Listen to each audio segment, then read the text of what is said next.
Hey guys, welcome back to the Calvinist Contradiction.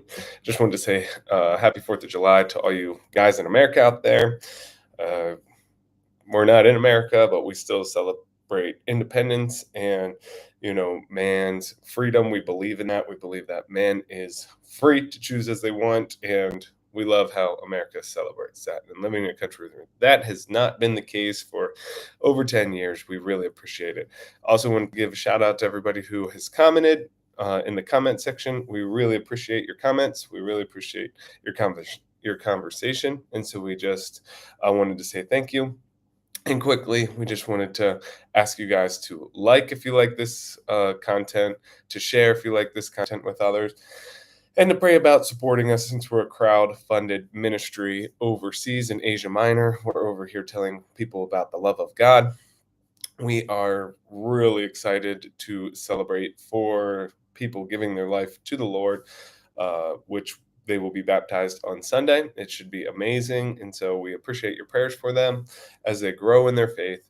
And we just, ask to pray about supporting us financially. There is links in the comment section to do that through PayPal or 501c3 tax deductible entity that we are sent over here with. An organization. And so thank you for considering that. Thank you for watching these videos. And we're going to jump in here really quickly because this is a long chapter. Again, yesterday we went through Genesis 23, asking the question, where is Calvinism? And we always do this because we believe in interpreting the scriptures in their original context. The original context is the ancient Near East. Yesterday we saw very clearly that basically the whole chapter is an ancient Near Eastern negotiation scene where we are, sorry about that, a negotiation scene where there is honor and shame involved, and the process of going through there. Abraham, nor do the other people even act, hint, or anything like that. That this is a deterministic worldview that is going on. That they are just playing this out, predetermined. Abraham is doing things to appease the other people. They are appeasing them in a very Near Eastern way. I've negotiated over here, and so I know how this works. And so that's what we're saying, is that the correct context for the Bible is the ancient Near East. It doesn't matter if it's New Testament, Old Testament, it's still the ancient Near East. And we should be interpreting it through that, not a Calvinistic, whatever 14th 15th century worldview on that. 10th century even would be very generous, and we could even say 4th century if we went back to Augustine. And it's still not the context of the Bible. And so let's get in here. This is Genesis 24. Go into the description section, it will take you there. But it says, now Abraham was old and advanced in age, and the Lord has blessed Abraham in every way. So that's what he said. If you do these things, I will bless you. Abraham made sure he did those things. And he was blessed. He went and circumcised that day. He did all these things. We talked about that, all that. So now he's grown up or grown in age, and he's been blessed in every way. We will see this multiple times in this chapter. Abraham said to his servant, the oldest of his household, who had charge of all he owned, please place your hand under my thigh, and I will make you swear to the Lord, the God of heaven and the God of earth, that you shall not take a wife for my son from the daughters of Canaan, from the Canaanites, among whom I live.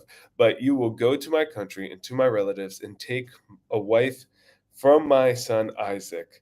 Okay, so I want to stop right here. We're stopping at 5. What is the point of swearing in a deterministic worldview? Now, if Abraham was a Calvinist, now I'm just being a little facetious here, because of course Calvinism didn't come for like thousands of years later. But if he was deterministic, he had this whole systematic in his mind, as we are supposed to, or we are taught that it's supposed to be this way, rendered this way. What's the point of swearing? Because Abraham would already know before the foundation of the world, God has done this for him. So there's no point of swearing. Just go there and this will happen. That's the deterministic worldview, right? Go there, this will happen. And we have the same problem with Calvinists out there. I'm speaking to you now, Calvinists, is that you say one thing is true from the scriptures, although it's not clearly, plainly, and emphatically taught. You you impose that onto the scriptures, but then you live a whole different way. And so, who out there doesn't share the gospel? And there may be 5-pointers, 7-pointers out there who does it, because that is when you play out Calvinism all the way through. You don't need to share the gospel, and I don't want to hear the baloney sausage that you do because the means, God controls the means as well as the end. Who cares? That doesn't matter. The means is that that person was saved before the foundation of the world, and you have to make a decision. You're making a decision to share the gospel with them. Now, I share the gospel with people all the time. I live the gospel amongst people of a different religious system. I'm in the Middle East, okay? I'm in Asia Minor. So I do this regularly. This is literally my job. I do this all the time. And I see Calvinists not living as they preach. This is the problem with it. It's untenable, or an untenable, systematic. You cannot be a Calvinist and preach the gospel, or at least you cannot be a consistent Calvinist. That's why we made the Calvinist contradiction, because you have to live in contradiction to what? The very scriptures. So what is the point, Calvinists out there? I think a guy named Bodie or Buckman or something like that, I asked this question before. What is the point of swearing anything? And he gave me some Calvinist answer that was just all interpretation. It wasn't the scriptures telling us clearly and plainly why people swear in a deterministic worldview outlook. And so why? What's the point? If Abraham knew that this was going to happen, because this is his systematic, and we're going to see this a lot in this chapter, he would not say this. There would be no point. He's being the Calvinist contradiction right here. So there's just no point. We are not rendering the scriptures this way because Abraham's not rendering his life this way. The servant said to him, suppose the woman is not willing to follow me to this land.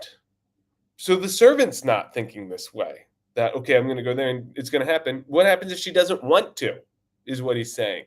What happens if she doesn't want to? A volition of the will. Her want, if she doesn't want to come, do I kidnap her? What do I do? That's what he's asking right here. Should I take your son to the land from where you came? So he's saying, if she doesn't want to come, should I take him there? Is that what you want? Volition of the will again. Then Abraham said, beware, you do not take my son there. Don't do that. He's saying, do not do that. He knows, do not take him there.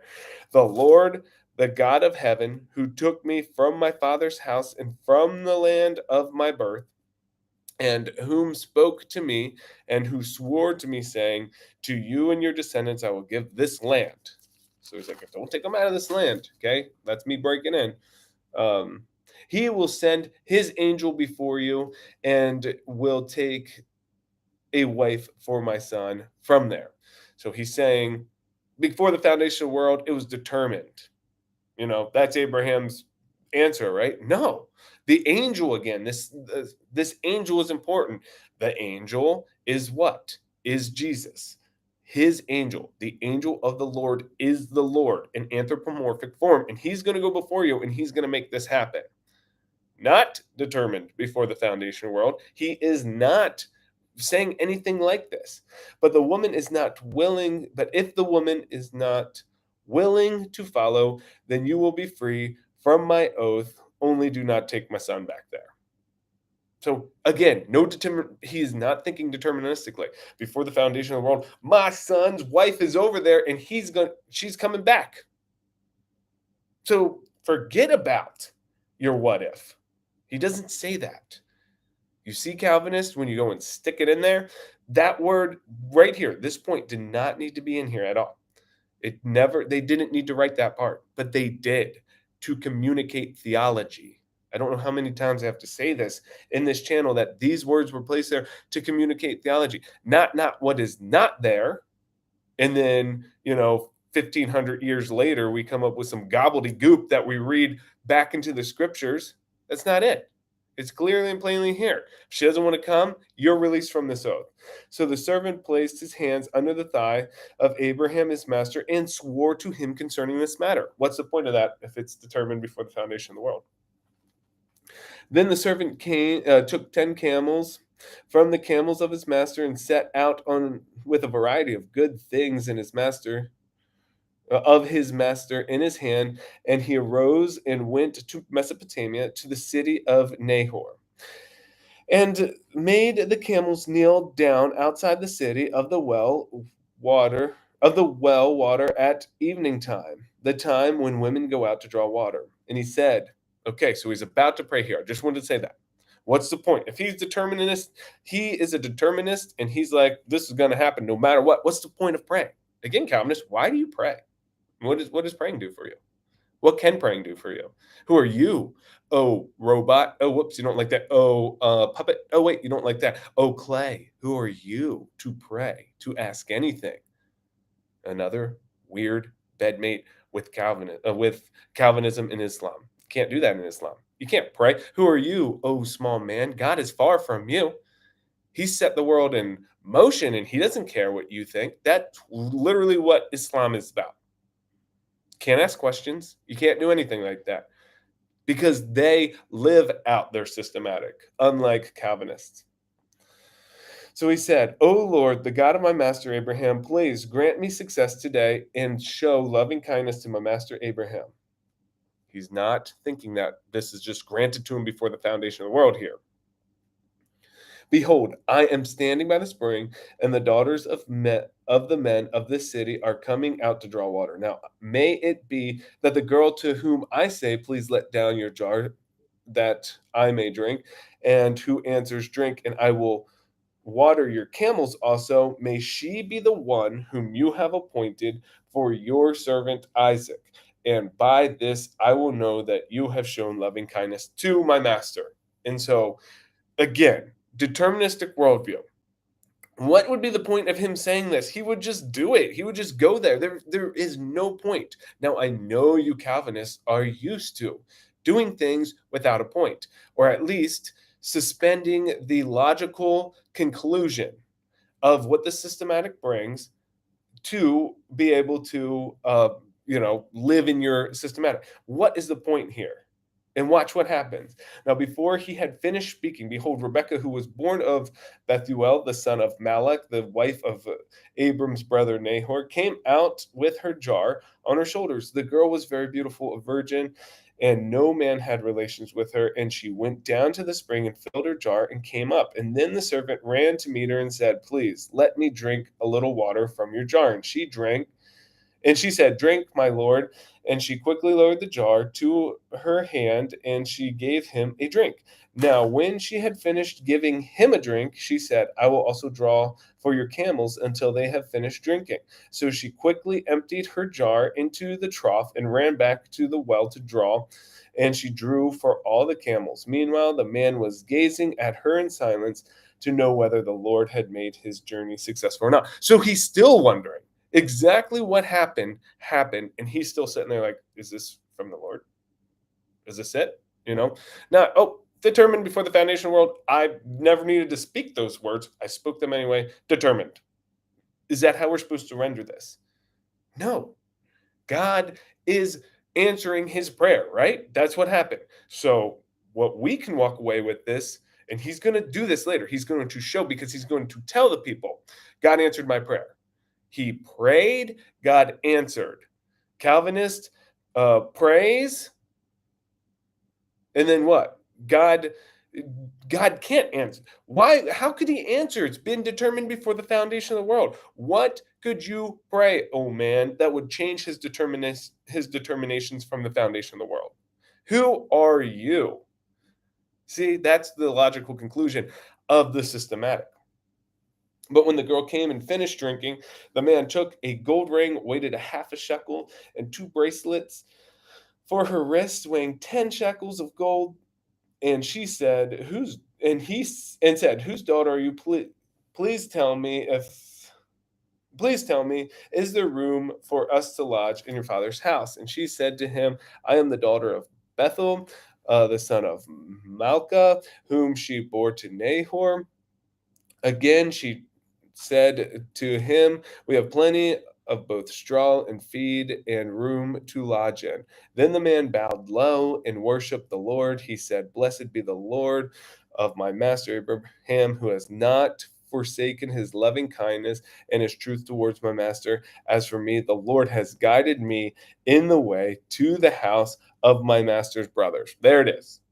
He guided. He was with him.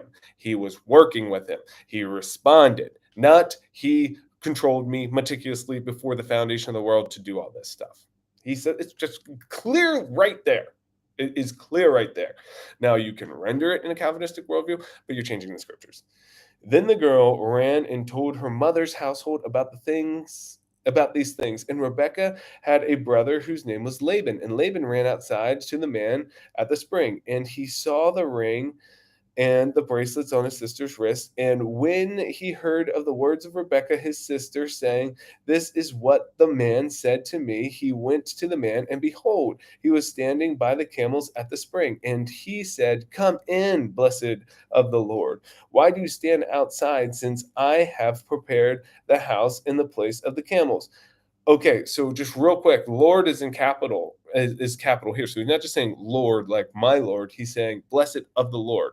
So, inability or total inability. How are these people believing the Lord over here? How do they know anything about the Lord? The Lord's with Abraham. How does he know? And we know that these people are worshiping idols at the same time, but he still knows what's going on here. He's blessed of the Lord. Probably who? The Lord where Abraham went. He's already saying he knows some of this information. And so this guy knows about the Lord. Oh, wait, he's totally unable. He can't know about the Lord. How dare him know about the Lord? He's not allowed to know about the Lord in the Calvinistic worldview. He's unable, totally. But we see anyway, blessed of the Lord. He can recognize it. Why do you stand outside, since I have prepared the house and a place for the camels? So the man entered the house. Then Laban unloaded the camels, and he gave straw to feed to the camels and water to wash the feet of the men who were with him. But when the food was set before him, he said, "I will not eat until I have told my business." And he said, "Speak on. Speak on." So he said, "I'm Abraham's servant. The Lord has greatly blessed my master so that he has become rich, and has given him flocks and herds and silver and gold and servants and maids and camels and donkeys. Now Sarah, my master's wife, bore a son to my master in her old age, and he has given him all that he has. My master made me swear, saying, 'You shall not take a wife from the sons of the daughters of the Canaanites, whose land I live, but you shall go to my father's house and to my relatives and take a wife for my son.'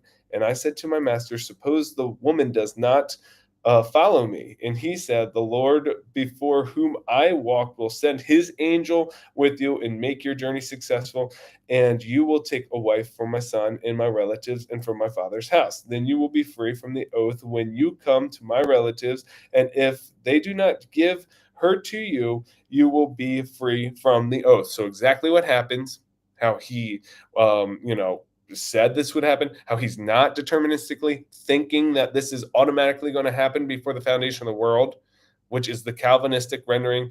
If Calvinism was true and put forth in the scriptures here, he says everything that we just read. This is how it's going to go down. But if it doesn't go down like this, because he knows the angel of the Lord by seeing him. If he shows up, he knows what he looks like. We've gone over this. God in anthropomorphic form, in the form of a man in the Old Testament, i.e., Jesus, he knows him. And so he's saying he's going to go with you, he's going to prosper you. But if it doesn't go down like this, not it's going to go down like this before the foundation of the world. If it doesn't go down like this, you're free. And so I came to the spring and said, "O Lord, the God of my master Abraham, now you will make my journey on which I go successful." Okay, not it's already successful. "If you would make it which I go successful, behold, I'm standing by the spring, and may it be the maiden who comes to draw, and to whom I say, 'Please let me drink a little water from the jar,' and she will say to me, 'You drink, and I will draw from your camels too.' Let her be the woman from whom the Lord has appointed my master's son. Behold, I finished speaking in my heart," or before I had finished speaking in my heart, behold, Rebekah came out with her jar on her shoulder and went down to the spring, drew, and I said to her, please let me drink. She quickly lowered her jar from her shoulder and said, drink, and I will water your camels also. I drank and watered the camels also. I drank and she watered the camels also. Then I asked her and said, whose daughter are you? And she said, the daughter of Bethuel, Nahor's son, which Milcah bore to him. And I put the rings on her nose and the bracelets on her wrists, and bowed low to worship the Lord, and blessed the Lord, the God of my master Abraham, who guided me in the right way to take the daughter of my master's kinsman for a son. So now, if you are going to deal kindly and truly with my master, tell me. If not, let me know that I may turn to the right hand or to the left. And Laban, and so he said exactly what happened, right? We just read exactly what happened, that this is what happened. This is what I prayed. This is how the Lord responded. Not, this is what was supposed to happen before the foundation of the world. Now tell me your answer so that we can get on with it. It's, this is exactly what happened. Again, why is he telling this story? Well, they're masters in storytelling in the ancient Near East and in the Near East. And so he's doing something. He's building this up. This is what happened. Now let me hear your response. What would the response matter if it's been determined before the foundation of the world? The woman's coming with me. It doesn't matter. It's been determined. Come on, let's go. All this happened. No, he's given them a chance to respond. Then Laban and Bethuel replied, the matter comes from the Lord, so we cannot speak to you bad or good. So they see. He prayed. This happened. Here's Rebekah before you. Take her and go and let her be the wife of your master's son, as the Lord spoke. When Abram's servant heard the words, he bowed himself to the ground before the Lord. The servant brought out articles of silver and articles of gold and garments and gave them to Rebekah, and also gave precious things to her brother and her mother. And then he and the men who were with him ate and drank and spent the night. And when they rose early in the morning, he said, send me away to my master. But the brother and the mother said, let the girl stay with us for a few days. Say 10. Afterwards, she may go. He said to them, do not delay me, since the Lord has prospered my way. Again, the Lord has prospered my way. Before the foundation of the world, no, he just prospered his way. That's what we're seeing here. Send me away, and I may go to my master. And they said, we will call the girl and consult her wishes. And they called Rebekah, and she said, I will go with this man. And she said, will you go with this man? And she said, I will go. Thus they sent away their sister Rebekah and her nurse with Abraham's servant and his men, and they blessed Rebekah and said to her, may you, our sister, become thousands of 10,000s, and may your descendants possess the gate of those who hate them. Okay, so they bless her, right? Well, let me just finish this real quick. Then Rebekah rose with her maids, and they mounted the camels and followed the man, and the servants took Rebekah and departed. What is the point of blessing? So I was just leaving some comments in the comment section real quick, and I said, may the Lord bless and protect you. How awesome of a theology do we hold, actually, that we can bless people? Because what can a Calvinist bless? Really? They can't bless anything. Calvinists cannot bless anything, because why? God blessed it before the foundation of the world. Oh, he meticulous controlled somebody to bless somebody before the foundation of the world. Who are you, man, to make a willful decision out of the own volition of your will to bless somebody? So it said, may the Lord bless and protect you. I'm not saying that half-heartedly. I'm not saying that because I believe that, this has already been taken. I'm literally saying I have the power in my mouth to bless or to curse, and I bless you. Be blessed, and may the Lord protect. Man, isn't that awesome? That we can actually do that and don't have to live in some Calvinistic contradiction where, how does this actually work? Well, we know how it works. God gave us the authority to bless and ask for protection for people. And so, are these guys living in a Calvinistic worldview when they say, blessed be you, may you become thousands of 10,000s, and may you, possess the gates of the enemies who don't like you? Is that or when it isn't the deterministic, the Calvinistic rendering of this is, we're not going to say anything because this is already going to happen. Just like I said earlier in this video, where it comes down to the gospel. No Calvinist ever needs to preach the gospel, ever. They shouldn't, if they were consistent with their worldview. Why? Because it's already been done. It's unconditionally elected, right? What condition are you, oh man, putting on with your sharing of the gospel? But they don't do this. Why? Because to live consistently with the scriptures, you're supposed to share the gospel. What could that do in their own worldview? Nothing. Absolutely nothing. They're just wasting their breath. But they live a contradiction. So let me wrap this up. It's going a little long.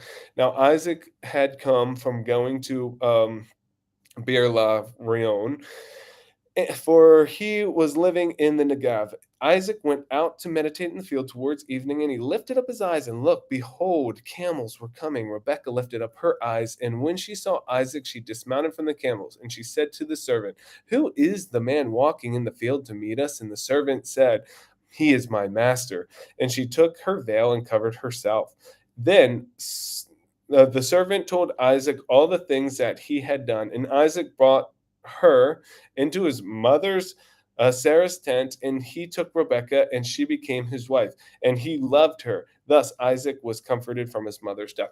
Okay, now I know I say this a lot, but it was a little facetious of me. But there's a brother on the channel here who always there is no free will. There's no free will in the Bible. The Bible never talks about free will.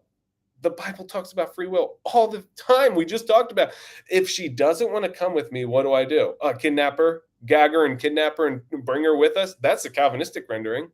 She will do what? No, actually, God gags her and then ties her up and takes her. That's the Calvinistic rendering. Is that he meticulously makes her do it? No, he says then you're free of your oath that you swore if she doesn't come. Right? That's exactly what happens here. Well, okay, it doesn't talk about free will. The free will's right there. Rebecca has to freely choose to come. Can she come with me? Let her wait 10 days. Well, no, we want to go now. Well, then bring her out here and she'll decide. Isn't that freedom of the will? She can decide. She has to make a volition of her will.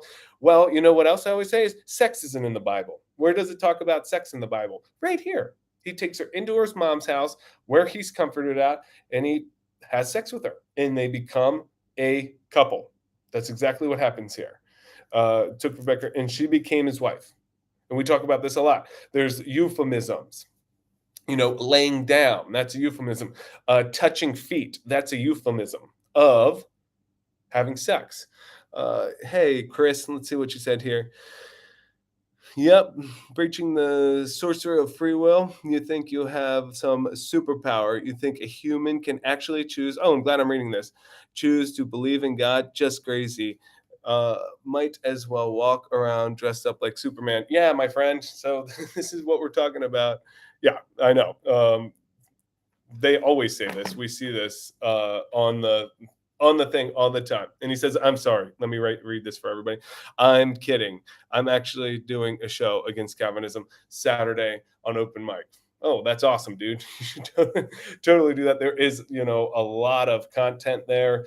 I can't, it might have been you, maybe it was, but on the prodigal son, there's just rife for the Calvinistic humor fodder for sure. I find a lot, but yeah, freedom of the will. Who would ever think of something like that? Well, you know who does? God does, and He actually honors freedom of the will, and way more of what's this 24 chapters that we've done here, way more than we've ever seen anybody speaking a deterministic matter. There is our question, and you know I always get, "Oh, this is crazy," or "This is just stupid," or nothing that has ever proven to show us where the deterministic worldview is in these scriptures, because they can't do it. We've gone through each one of these from, we started at chapter 3 where total depravity, total inability, unconditional election, all this baloney sausage is supposed to start. And we don't see it there. We don't see anybody acting in a deterministic worldview, Calvinistic worldview, Reform worldview, Doctrines of Grace worldview, John Piper's worldview, John MacArthur's worldview. We've seen none of this. So where's it at? And that's where I'm going to leave it today. I went really long. This was a super long chapter, but Chris, bless you, brother. And I mean that from, the depths of my heart and my soul, and with the authority that the Lord has given us to say, bless you, brother, protect you. Hopefully, your open mic goes great. I'd love to see that. Share a link on one of the videos with us, or I think the channel has email on there, and so please, blessings to you. Hope it goes great, man. Like I said, I have tons of material, and I do a lot of my material kind of more in poetic form. So I have a poetic book against Calvinism coming out, just, kind of parody, taking these concepts and just exaggerating them to the fullest so that people can see what kind of theology this is. One that is fit for the dunghill. And so, again, I say this all the time, anybody spousing this stuff that Calvinism is in the Bible, it's clearly and plainly taught from the beginning, you ignore them. Unless they can give you chapter, verse, and show you without inferring from Calvin's work that it's clearly, plainly derived from the text, dismiss them. And, pray that, I guess, the Lord in their own worldview would open their eyes before the foundation of the world to see the baloney sausage that is Calvinism and the contradiction that they must live to live coherently with the Bible. Love you guys. Love you, Chris. Have a great week. Have a great 4th of July for our friends in the States. And we will see you later this week for another example of the Calvinist contradiction.